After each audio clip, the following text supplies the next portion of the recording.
내면 속에 있는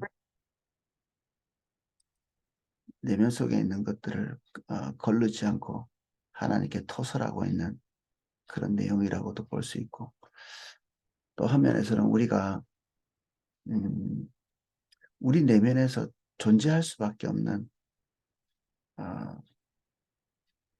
그런 한계치, 이거를 종교적인 것으로 이렇게 포장해 두지 않고 하나님께 정직하게 발설하고 있는, 그래서 그 이후에 하나님께서 대적들을 다 제거하고 나셨을 때 다윗의 밑바닥에 있었던 것은 이런 것은 아니었거든요.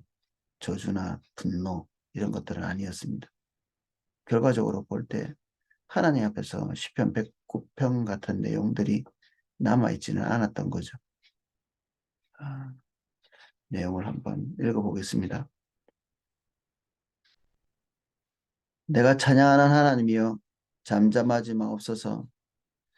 이 첫 줄만 보면 뒤에 나올 시들이 좀 고상한 내용이 되어야 될 것 같은데, 내가 찬양하는 하나님, 날마다 하나님을 보고 찬양하고 있는 이 시편 기자의 어, 패턴을 이미 이제 여기서 깔고 있는 거죠. 여기에서 이 시편을 어, 지은 사람이 하나님을 대면하지 못하고 있는 그런 종류의 사람이 아니라는 전제가 깔려 있기도 합니다. 그들이 악한 입과 거짓된 입을 열어 나를 치며 속이는 혀로 내게 말하며 또 미워하는 말로 나를 두르고 까닭없이 나를 공격하였음이니이다. 나는 사랑하나 그들은 도리어 나를 대적하니 나는 기도할 뿐이라. 그들이 악으로 나의 선을 갚으며 미워함으로 나의 사랑을 갚아싸우니, 이게 다윗이 처한 상황이죠. 본인이 뭔가를 잘못해서 그런 것이 아니라 어, 그의 그 행동으로 말미암지 않는 그런 불이익들, 고통들이 예, 오게 된 것이죠. 그래서 6절, 악인이 그를 다스리게 하시며 사단이 그의 오른쪽에 서게 하소서. 악인이 통치자고 심판자인, 이게 다스린다는 말이 재판도 한다는 뜻이거든요. 선한 사람이 재판을 하면 올바른 재판을 하겠죠. 그런데 이 어, 악인이 그를 다스리기 때문에 어, 가장 혹독하고 불합리한 것이 그에게 몰아닥치는, 그리고 그것은 그의 운명을 결정하게 될 것이다. 사단이 그의 오른쪽에 선다는 것은 오른쪽에 이 죄를 묻는 검사의 자리이기도 하거든요. 그래서 이 사단이 그의 죄에 대해서 어, 어떤 증명하고 정죄하고, 누구보다도 죄를 정죄하는 것이 사단의 특징이기도 하고, 그런데 세상에 어떤 사람보다 어떤 존재보다 어, 더 혹독하게 그의 죄를 묻는 존재.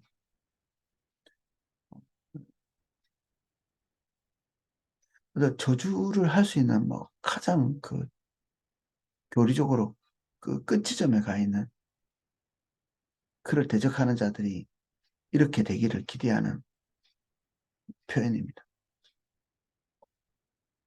그가 심판을 받을 때 죄인이 되어 나오게 하시며 그의 기도가 죄로 변하게 하시며, 그가 죄인으로서 발견될 때 본인은 기도할 때 그런 기도를 하잖아요. 내가 있는 죄인이긴 죄인인데 긍휼을 있게 하소서, 이렇게 본인이 하나님께 탄원하고 범죄했을 때 어, 자기 죄에 대해서 관대하게 대해 주시기를 기대하는, 근데 이 자신의 대적에 대해서는 정반대죠. 죄 그대로 머물러 있고 하나도 삭감되지 않고, 그리고 하나님 앞에서 나가서 용서해 달라는 그 기도나 그런 기도조차 오히려 더욱더 죄의 징벌을 가중시키는 것이 되어 용서가 없는 심판, 그것을 기대하는 것이죠. 그의 연수를 짧게 하시며 그의 직분을 타인이 빼앗기 타인이 빼앗게 하시며 그의 자녀는 고아가 되고 그의 아내는 과부가 되며 그의 자녀들은 유리하여 구걸하고 그들의 황폐한 집에서 떠나 빌어먹게 하소서. 본인뿐 아니라 본인의 자녀와 그 아내까지도 저주를 퍼붓고 있습니다. 고리대금하는 자가 그의 소유를 다 빼앗게 하시고 그의 수고한 것을 낯선 사람이 탈취하게 하시며 원래 이스라엘은 형제끼리 고리대금을 못하게 되어 있습니다. 이방인에게는 이자를 취하는 것이 가하다 이렇게 말씀하셨는데 너희들 형제끼리는 형제 안에 이에서는 이자 자체를 취하는 것이 범죄로 되어 있거든요. 근데 여기에 일반 사람들이 정상적인 국가 시스템이 돌아가고 있을 때는 사실은 경험도 하지 못해야 될 그런 상황인데 이 고리대금으로 인해서 고통당하는 이런 일들이 일어나게 해달라고 이렇게 얘기하고 있죠. 그 누구도 경험하지 못한 고통, 그 고통을 겪게 해달라 말하고 있습니다. 그에게 인애를 베풀 자가 없게 하시고 그의 고아에게 은혜를 베풀 자도 없게 하시며 당연히 고아와 과부는 어, 이스라엘의 고엘의 제도에 의해서 구제되게 되어 있고 그리고 불쌍히 여김받게 되어 있는 근데 여기에 나오는 이 자기 대적의 자녀나 그리고 아내들은 그것조차도 박탈되게 해달라고 말하고 있습니다. 그의 자손이 끊어지게 하시며 후대에 그들의 이름이 지워지게 하소서. 여호와는 그의 조상들의 죄악을 기억하시며 그의 어머니의 죄를 지워 버리지 마시고 역대 모든 조상까지도 다 거론하고 있습니다. 그 하나로 인해서 그 위와 그 아래까지도 다 하나님의 저주 가운데 들어가기를 원한다는 그런 얘기죠. 그 죄악을 항상 여호와 앞에 있게 하사 그들의 기억을 땅에서 끊으소서. 그가 인자를 베풀 일을 생각하지 아니하고 가난하고 궁핍한 자와 마음이 상한 자를 핍박하여 죽이려 하였기 때문이다. 본인이 권력을 가지고 있을 때 권력이 없는 자들을 짓누르는 그런 사람이었으니까 본인도 동일한 것을 당하게 해달라는 얘기죠. 그리고 그와 모든 가족도 그렇게 되라는 얘기입니다. 그가 저주를 좋아하더니 그것이 자기에게 임하고 축복하기를 기뻐하지 아니하였더니 복이 그를 멀리 떠났으며 또 저주하기를 옷 입듯 하더니 저주가 물같이 그의 몸속으로 들어가며 기름같이 그의 뼛속으로 들어갔나이다. 이게 저주가 기름같이 그의 뼛속으로 들어가고 물같이 몸속으로 들어간다. 이거는 민수기에 나오는 표현을 가져온 것 같습니다. 민수기에는 어, 음란한 행위를 했을 거라고 추정이 되는 음란한 행위를 한 것이 아니고 제 남편이 여성이 음란한 행위를 했다고 이렇게 모함하거나 아니면 의심이 될 때 제사장에게 가서 이 신실의 어떤 죄를 탄 그 저주의 물을 마시는 그런 행위들이 있습니다. 그가 하나님 앞에서 정직하게 어, 그런 일이 없으면 음란한 행위를 한 일이 없으면 그 물을 마셔도 아무 일도 일어나지 않는데 만약에 남편을 속이고 음란한 행위를 했다면 널쩍다리가 떨어질 것이다. 다리가 떨어져 나간다는 얘기죠. 이 떨어져 나간다. 이게 이제 저주의 물이 자기 몸에서 작동을 하는 것이거든요. 음, 이 악인에게만 특별히 작동을 하는 그 저주의 물이죠.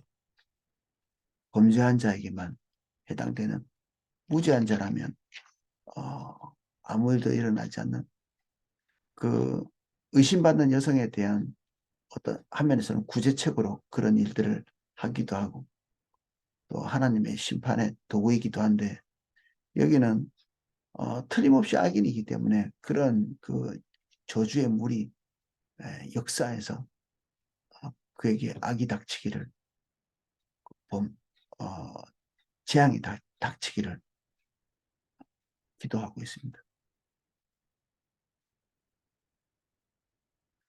저주가 그에게 입는 옷 같고 항상 뛰는 띠와 같게 하소서. 한 번씩 저주가 찾아오는 것이 아니라 항상 그에게 저주가 머물러 있는,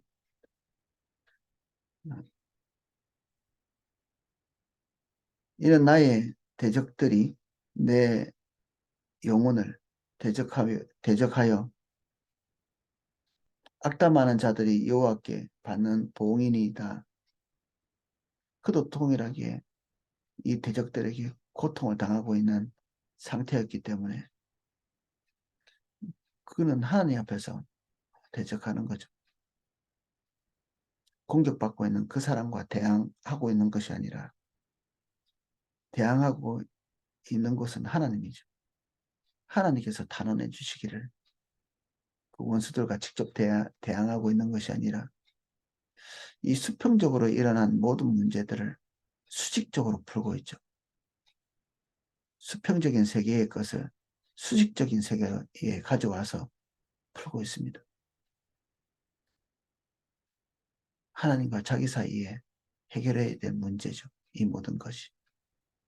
하나님께서 합당히 여기실 때 다윗이 기도한 것들을 그대로 실행에 옮기실 것이고, 합당히 여기시지 않는다면 그 모든 것들은 연기처럼 사라지겠죠.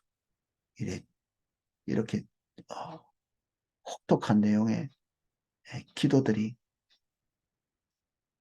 자기 중심 안에서 나오지만 이게 사람에게 쏟아부은 것이 아니라 하나님께 쏟아부었기 때문에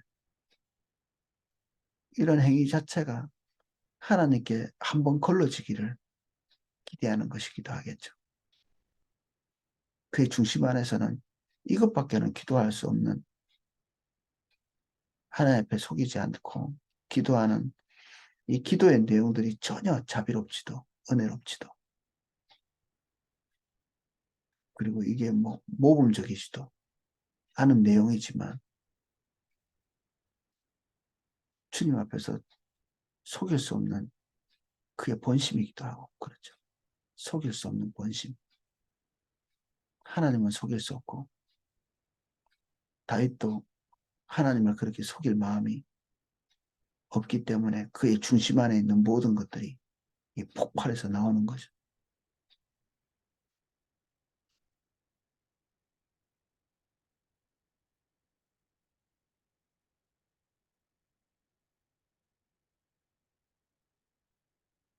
그러나 주 여호와여 주의 이름으로 말미암아 나를 선대하소서.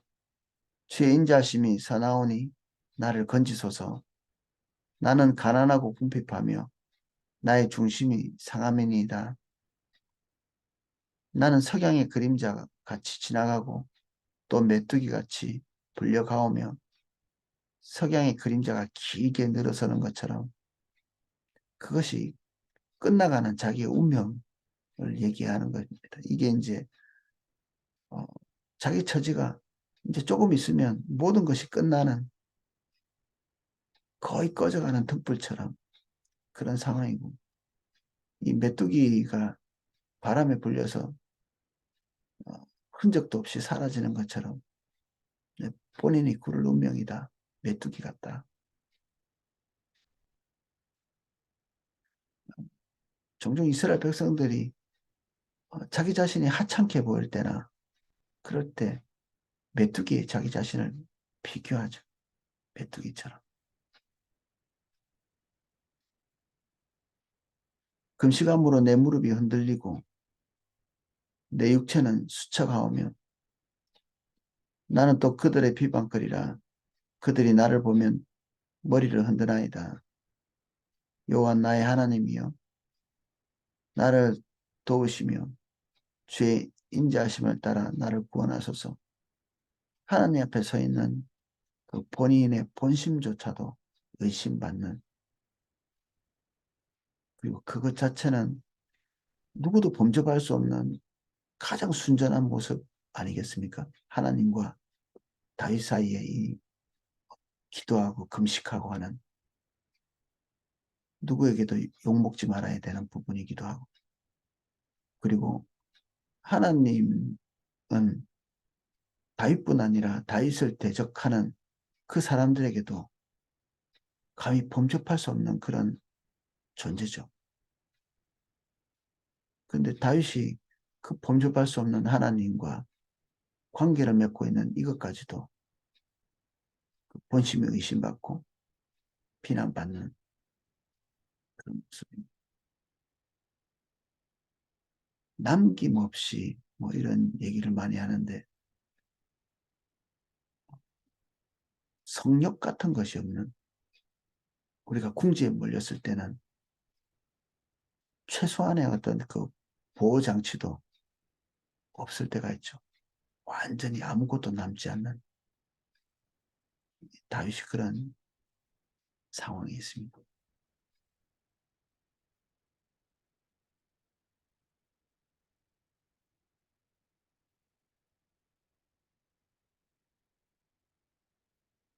여호와 나의 하나님이여 나를 도우시며 주의 인자하심을 따라 나를 구원하소서.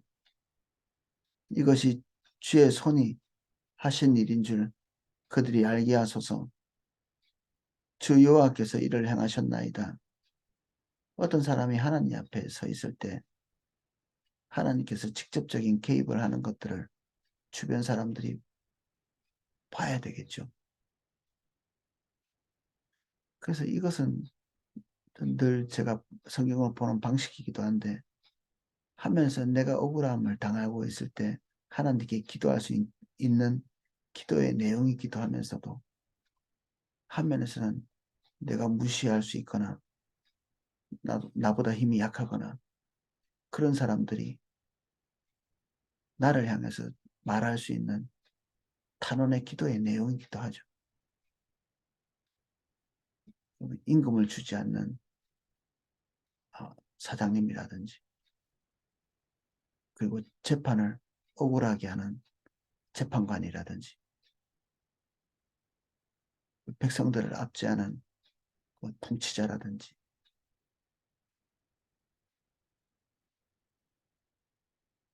이런 자들이 이런 기도를 하는 연약한 자의 기도를 두려워해야 되는 거죠. 하나님께는 누구나 직구할 수 있는 자격이 있잖아요. 그래서 고아와 과부, 그리고 레위인과 나그네, 누구든지 짓밟을 수 있는 그런 위치에 있는 그런 종류의 사람들이 하나님께 탄원할 때,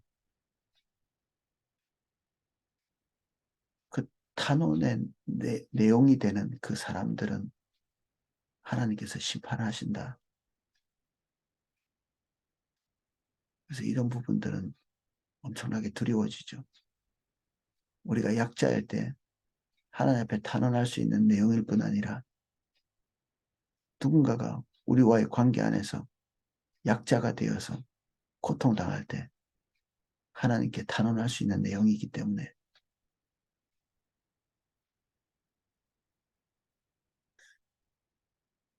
두려워해야 될 이야기죠.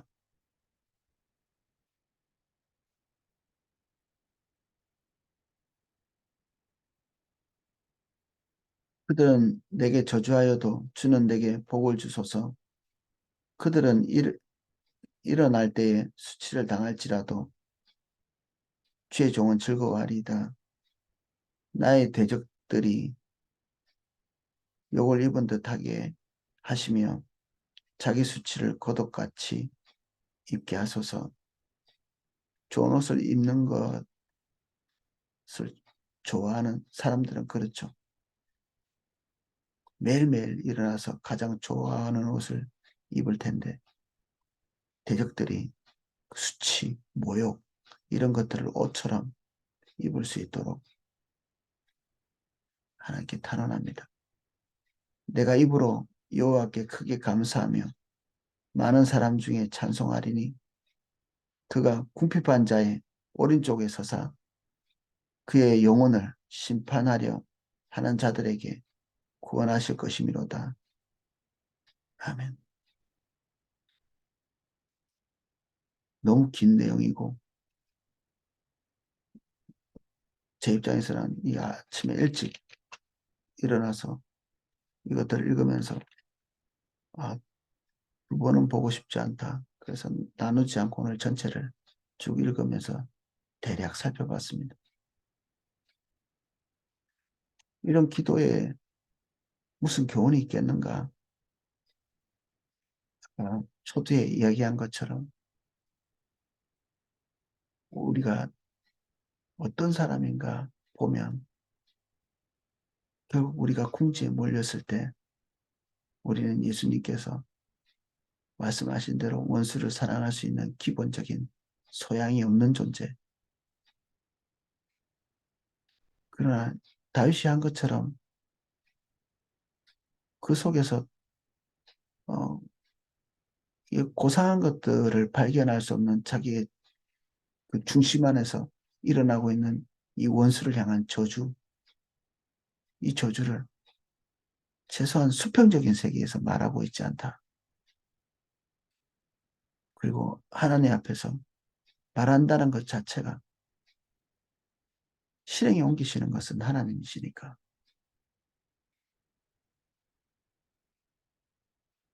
하나님의 판단 속에 맡기는 것이죠. 이런 기도를 할 수 있는 다윗은 하나님께 항상 정직한 영혼으로 서고 있기 때문에 하나님의 도우심을 통해서 하나님의 인격이 진짜가 될 수 있었습니다.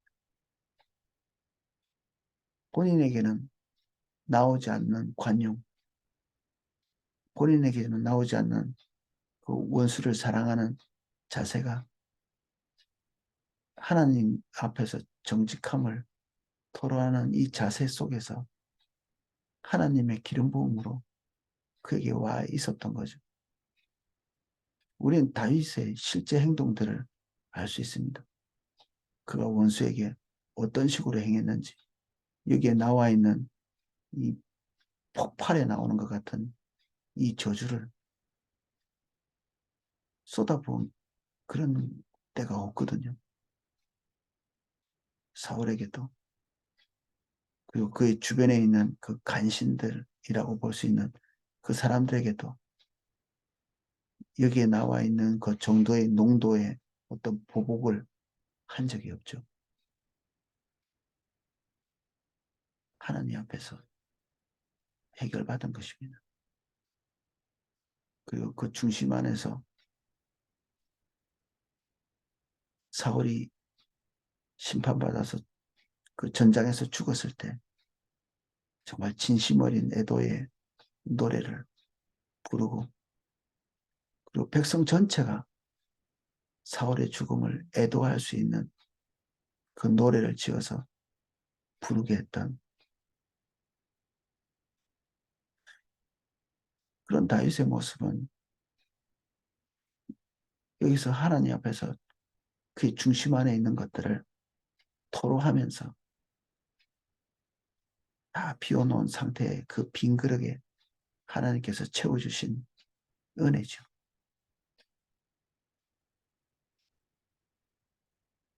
그래서 우리는 종교성을 가지고 하나님 앞에 나가는 일은 유익이 없습니다. 하나님께는 진실함과 정직함 그리고 판단을 하나님께 맡기는 기도의 내용들, 그런 걸 통해서 하나님의 성품이 우리에게 실제적으로 와서 거할 수 있는 기반을 마련하게 됩니다. 그 진실함을 통해서 오늘은 여기까지 살펴보겠습니다.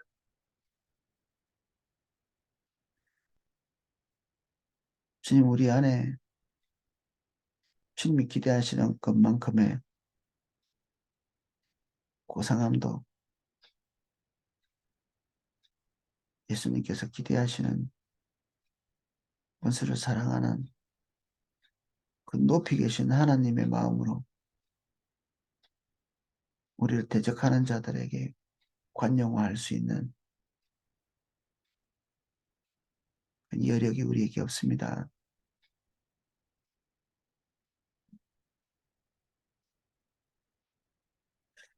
우리의 고상하려고 하는 노력들을, 종교적인 정답을 하나님에게조차 장착하고 나가지 않도록 우리가 항상 진실되게 하시고,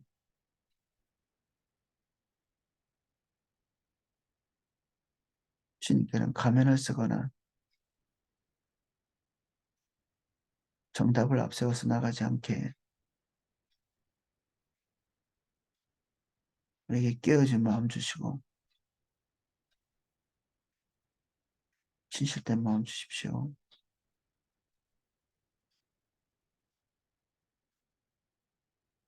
주님은 모든 선한 것의 출처이시오니 우리의 토설한 모든 악의 자리에 주의 선함을 기름 부어 주시옵소서.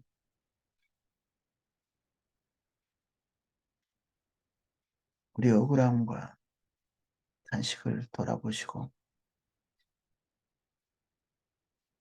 하나님의 공정함으로 우리에게 기름 부어 주옵소서.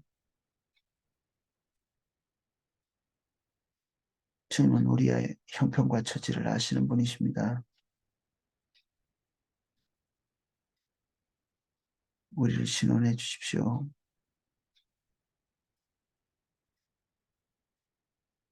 예수님 이름으로 기도하였습니다.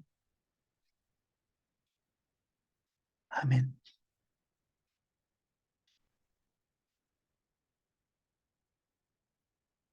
네, 자, 기도하실 수 있도록 음악을 방송해 드리겠습니다.